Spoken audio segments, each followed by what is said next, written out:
Tom, our next question is from Ray, and she says, last night I had an interesting dream, and in the dream I was a lion climbing a very tall gate in the desert.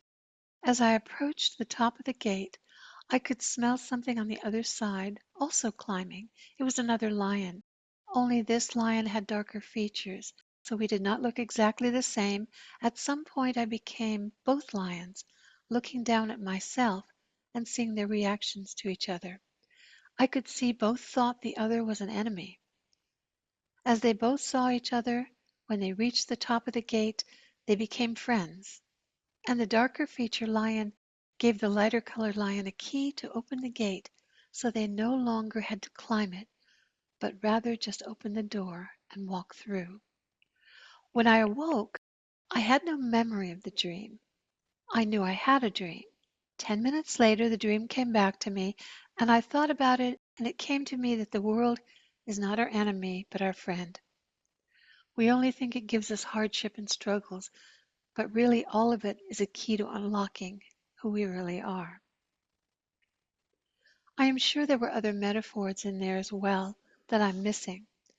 Something about non-duality, how we appear to be separate from the world, but the world is us. Everything plays a role and is a piece, helping to create a key that will open us up to who we really are. Any insight from you, Tom, would be greatly appreciated, and I thank you.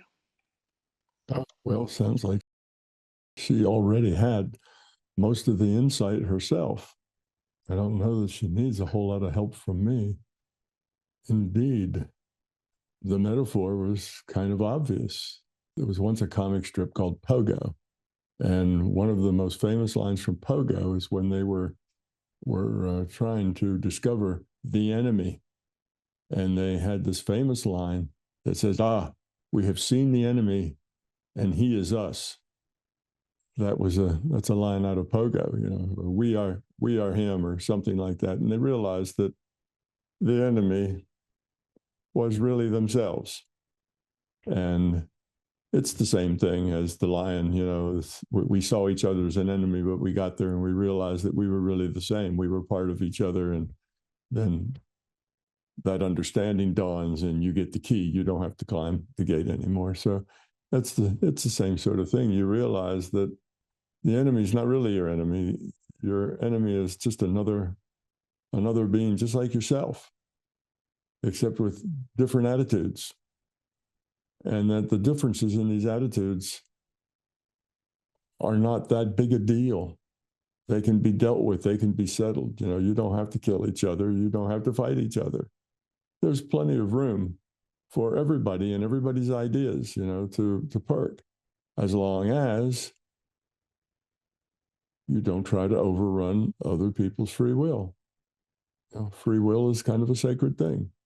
You don't tell other people how to be, what to do, but you can have rules, you can have laws and say, okay, you can't murder, you can't steal, you can't do things that are socially dysfunctional until you have a population that's grown up, and then you don't need those laws. Once you have a population, you can do away with your criminal laws. You won't need that. But as long as you have people who have a very poor quality of consciousness, then you'll need some laws to set boundaries for those people because they are not capable of setting good boundaries for themselves. So the society has to set boundaries for them. But we need to all join together, see ourselves as brothers and sisters, not as the enemy. And as long as we see people who are not like us as the enemy, then we're going to have a lot of dysfunction. And that's part of the way we humans are. I think that's part of our instincts. If it's something different than us, then it's scary. And if it's scary, we don't like it, we're afraid of it.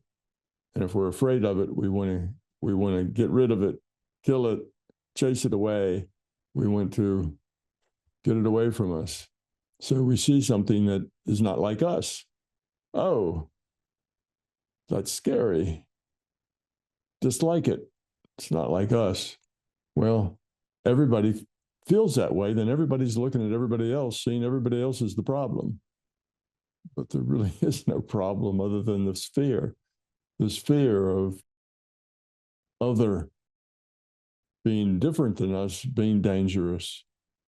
So if you embrace diversity, embrace differentness, allow, give all the differences a voice, that's fine, as long as those differences and those voices are not trying to overrun other people's free will. As long as those voices can play nice, then they should all be able to play together. But people who have a low quality of consciousness tend to not play nice. And that's the problem. We can't grow up until we raise the average quality of consciousness on the planet. When we do that, then everything will get kinder and gentler.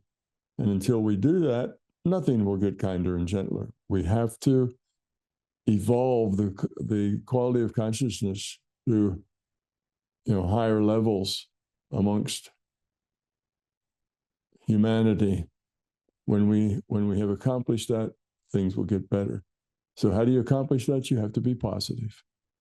You have to be part of the solution. If you're negative, if you're full of upset and worry and anger and self-righteousness and all of that, then you're part of the problem. You need to be kind, you need to be gentle, you need to be affirmative, you need to be positive. Even in the face of negativity, you need to stay positive. It's a good dream. It's a real Yes, good metaphor. Yes, the lion's the king of the beast, right? a The beautiful powerful. metaphor. Well, when Hmm. the powerful meet and find out they're not really enemies, well, then the peace will probably last long. That's a good metaphor. But we can say it many, many ways, but I think she interpreted it perfectly well. Yes, beautiful metaphor. Would you say, Tom, that the elements of overriding a person's free will, that element of control, that element of power, that element of force, is unsustainable, not only here in this physical reality, but also applies to the larger reality? Is that is that Yeah, I agree accurate? with that. Yeah, absolutely. The negativity, control, power, force, negativity is self-destructive. It it can build up quite an impressive civilization based on negativity, control, power, force, but it always ends up defeating itself.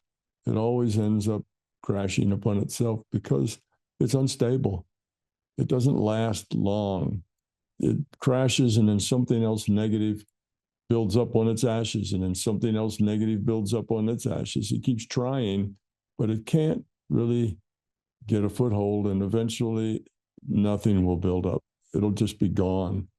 Each time it crashes and gets rebuilt, it's a little kinder. It's a little less negative. More and more people grow up. So, yes, the negative side is self destructive. So it can't get but so powerful. It can't get but so big. Oh, it may be big and scary and it may do a lot of damage and that sort of thing. But in the long term, from the biggest picture, it is destined to fail. And what's destined to not fail is love and caring and cooperation. That's destined to succeed. So the dance between these two, is continuing to take place. But as time goes by, century after century, we keep getting a little more civilized, a little more ethical, a little more quality to our consciousness. But it's a slow road that we're on, but it keeps getting faster and faster. So we'll get there because the positive builds and the negative self-destructs. We'll get there. Yes, I hope so. Would you say that embracing diversity is a first step? Because it's where that fear is. It's where that this set of people doesn't believe what we believe. This set of people is not like us. That's where all of the conflict comes from. And that kind of is a goal sometimes for the negative side. So embracing diversity is the first step. And Well, it's one of the first steps. That just is overcoming your gut reaction to be frightened by things that are different. It's a matter of growing up, not being quite so self-centered. You see something that's different instead of the, oh no, that's dangerous. Let's get rid of it. It's different than we are. It's oh, it's different. How is it different? What can we learn from it? Let's include it rather than exclude it. That kind of thinking will lead to peace, whereas the kind of thinking is only things that are just like us are acceptable.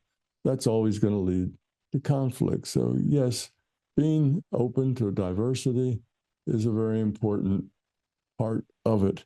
And in a society, most of the societal conflict has to do with being positive about diversity. If you think of all the isms, we fight with each other over different religions, different races, different economic ideas, different political ideas. It's these differences is what causes us to fight. If we could look at all of those ideas and say, well, look, it doesn't matter what label they are. Do they overrun people's free will? Are they about, helping people succeed? Or are they about forcing ideas onto other people, forcing them to act like they agree with you, forcing them to be like you, forcing them to follow your ideas rather than other well, ideas? do you think Well, then sometimes, that's not diversity. That's the opposite of diversity. right? And that's what creates the problems. We ought to be able to allow all sorts of diverse things here, as long as they're not overrunning other people's free will. Do you think That's sometimes the key. it's a not a fear, but a collective way to gain power? Sure. Almost kind of a false construct. Yeah, but it Not still even self-destructs. believing. Yeah, it's still would self-destruct. Not even Mhm. believing that there's anything wrong with the differences, but getting together in a collective to push that forward for power. Yeah, yeah. In a world where you have a high quality of consciousness and people are cooperative and what they care about is being useful and helpful to other people, and everybody would like everybody else to succeed. That's the kind of society where peace will reign. And as long as you have divisions of us against them, then there's going to be struggle. We're right, they're wrong. It has to be our way. That's basically, if that was a child, you'd say the child was self-centered, had to have their way. Well, if it's a society, then that society is self-centered and it has to be their way. We need to allow for lots of ways and lots of room for people to be different. But the key idea is that you need to be kind to people. You need to be cooperative. You need to help others who need the help. You can't see yourself as above others. When you see yourself as above others, then you're going to create problems. So the basic concept has to be built on love and caring and compassion. And if it's built on that, it doesn't really matter what the forms are. They all will be fine. Would you say that it's our nature to choose a side, that that's a safe way to go, that that's not having to think too much or be responsible too much?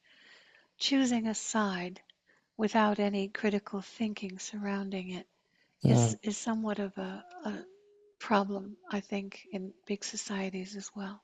well, sure. That's just not having a very high quality of consciousness. A high quality of consciousness does its own thinking. It tries to always make choices to lower entropy. It's not about control, power, and force. It's not about sides. It's about love. It's about caring. It's about compassion. It's about what can I do, not what can I get. So as long as you have that attitude, then things will be really nice. As long as you have the attitude, oh, I know better than other people. You know, I can tell these other people the way they have to be, what they have to do, the kind of ideas they need to think. Well, that is then, not good. You're trying to overrun other people's free will. You're not letting them be who they are. Now, you have to have constraint for those people who would like to run over other people. That's why you have laws. But in general, the more people you have who are positive, caring, sharing, helpful, beings of low entropy, beings of high quality of consciousness, then you'll need very few laws, and society will be generally a very happy one.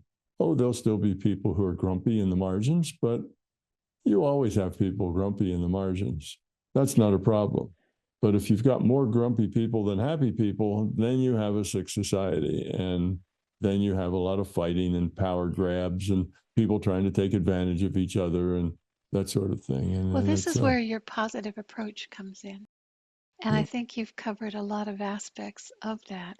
And Ray, I hope that answers your question and speaks well to your beautiful metaphor. Thank you for submitting that. Thanks, Tom. You're welcome. You have more power than you think. Hi, this is Donna from MBT Events. I have had the privilege to work with Tom Campbell for nearly 20 years now, and I can tell you from the feedback received through all those years that he has improved and changed thousands of lives with his My Big Toe theory. As a physicist and explorer of the larger reality, Tom has developed a program where you can learn to access and develop your natural ability as consciousness. His expertly crafted binaural beats are included. Details are in the description below. Thank you. I and MBT Events hope you like this video. If you do, then you should consider being a Patreon member, because Patreon members get early access to our special content. You will also be able to get your questions answered by me in special Q&A sessions, and most importantly, your contribution as a patron member will enable us to produce the content that you're looking for. So thank you.